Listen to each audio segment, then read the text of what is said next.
నమస్కారం, welcome to I dream. ధర్మ మార్గం విత్ విజిత కార్యక్రమానికి స్వాగతం. ప్రస్తుతం మనతో పాటు ఉన్నారు దివ్య విశ్వశక్తి పరివార ప్రచారకులు స్వామి ఓం స్వరూప్ గారు. ఇప్పుడు వారితో మాట్లాడి మరిన్ని విషయాలు తెలుసుకుందాం. నమస్కారం గురువు గారు.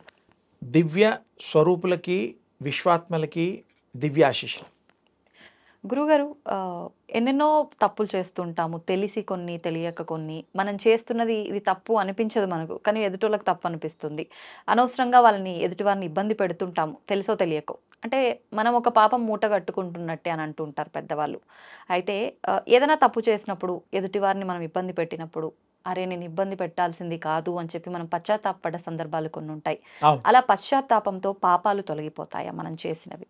ఇది కూడా చాలా మంచి ప్రశ్న. ఎందుకంటే చాలామందికి అవగాహన అవసరం, తెలుసుకోవడం కూడా అవసరం. ఐ డ్రీమ్ వేదిక ద్వారా మా విజితమ్మ తల్లి మంచి ప్రశ్న అందరి కోసం వేసింది. చాలా సంతోషం. పశ్చాత్తాపం అనేటువంటిది మంచిది. ఆ పశ్చాత్తాపం పడటంతో పాపం పోదు. ఎందుకంటే ఎదుటివాడిని ఇబ్బంది పెట్టి, ఎదుటివాడిని హింసించి మనం సంతోషపడ్డా, లేకపోతే అసూయతో వాడిని ఇతరులని ఇబ్బంది కలిగే కార్యక్రమాలు ఏది చేసినా, అయ్యో చేశానే సారీ అంటే సరిపోదు.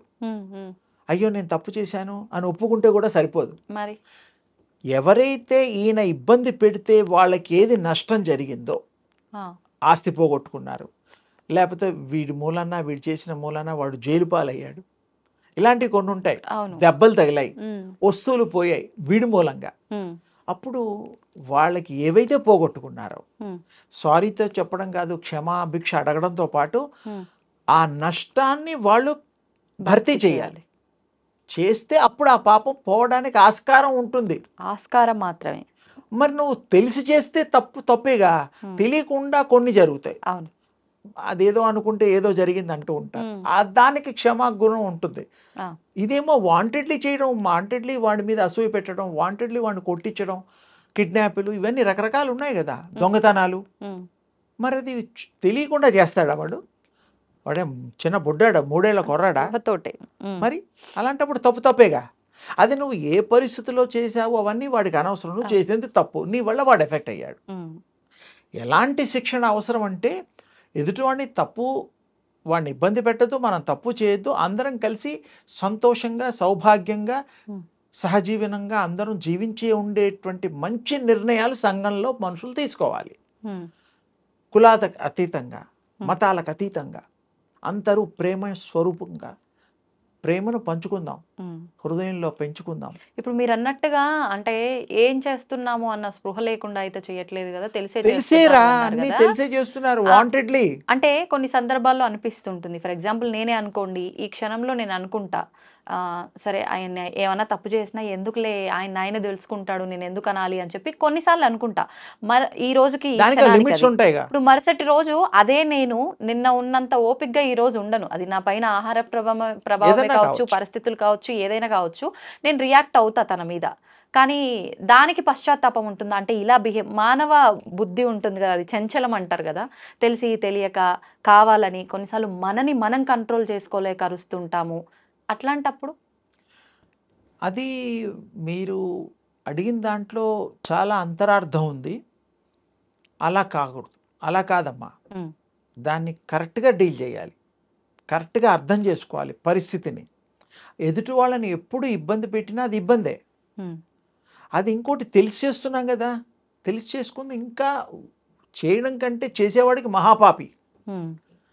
నీకు ఒక దెబ్బతో ఆ నొప్పి కాసేపు ఉంటుంది, కానీ పాపం ఇంకొక మనిషిని అలా ఒక దెబ్బేసామే, అది నువ్వు వాడిని శిక్ష ఒక మంచి మార్గంలో పెట్టడం కోసం అని అనుకోవచ్చు.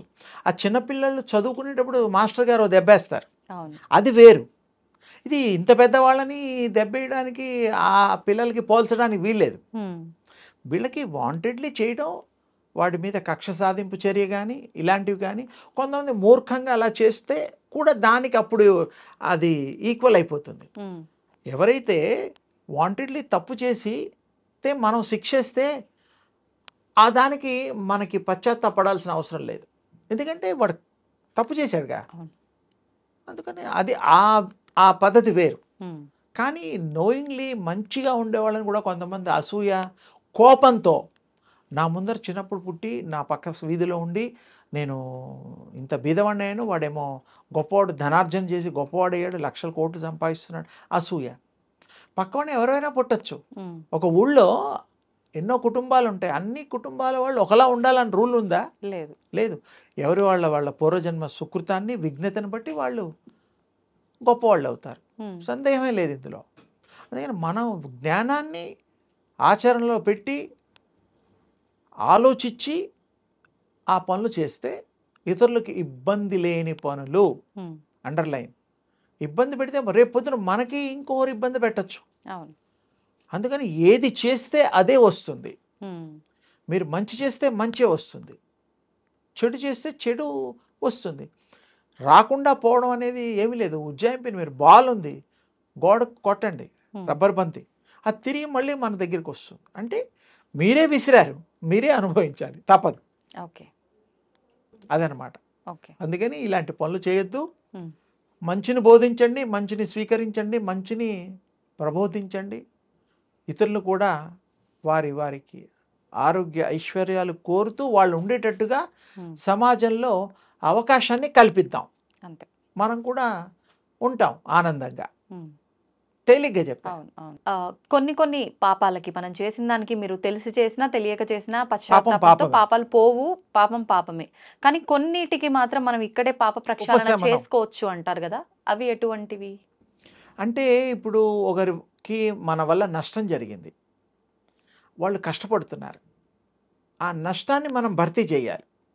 చేసినప్పుడు వాడు మన్ని క్షమిస్తాడు భగవంతుడు. తర్వాత ముందు వాడు దెబ్బతిన్నవాడు పోనీలే వాడికి బుద్ధి వచ్చి మళ్ళీ ఇది సరిదిద్దాడు కాబట్టి ఉమ్, పోనీలే వాడికి బుద్ధి వచ్చింది కదా అని ఒక లెవెల్లో సంతృప్తిగా ఉంటాడు.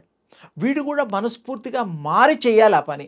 ఉమ్, ఏదో అందరి కోసం, గొప్ప కోసం నేను మారిన మనిషిని రుజువు చేసుకొని మళ్ళీ రాక్షస బుద్ధితో లోపల ఉంటే మాత్రం కుదరదు.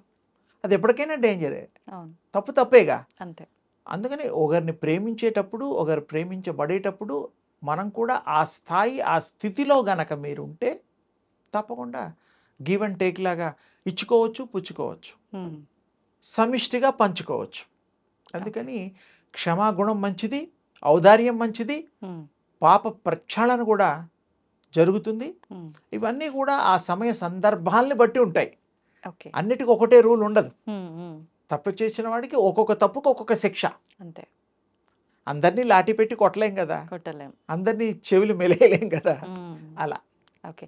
అంటే దానికి కూడా వయస్సు, స్థాయి, పరిమితి చిన్న పిల్లల్ని అన్నీ క్షమించవచ్చు. తీసుకోవాలి. 5 ఏళ్ల పిల్లల్ని వాళ్ళకి ఏమి తెలియదు. ఇప్పుడు చిన్నపిల్లలు అంటే నాకు ఒకటి గుర్తొచ్చింది.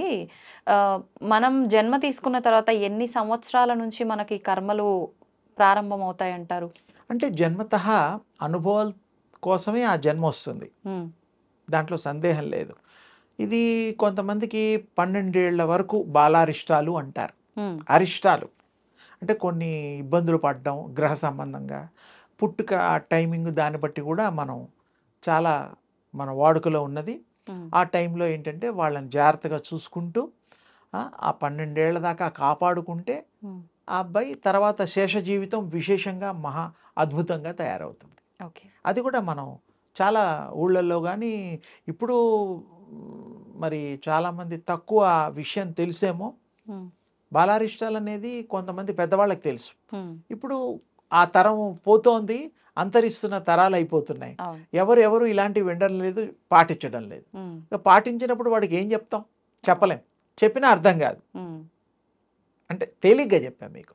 అందుకని మనం పూర్వీకుల పెద్దల మాట వినాలి, సాంప్రదాయాల్ని గౌరవిద్దాం, ఆచరిద్దాం, అనుభవిద్దాం, నిజ జీవితంలో మనం ఆచరణలో పెడదాం.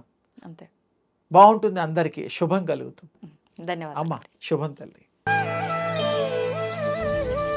తవ్వండి, తవ్వుతూనే శివలింగం. పరమాత్మకు జీవా సరే దాన్ని అట్లా కప్పేసేయండి, చూపించదండి. Krishna is there. మూర్తి పూజ కాదు, సాక్షాత్ బ్రజేంద్ర నందన భగవాన్ ఉన్నారు మూర్తిలో. ఏమీ ఆశించకుండా ఆరాధించే వాళ్ళు కూడా ఉన్నారా ప్రభుజీ? నిజమైన భక్తి అంటే మనకు తెలియదు కాబట్టి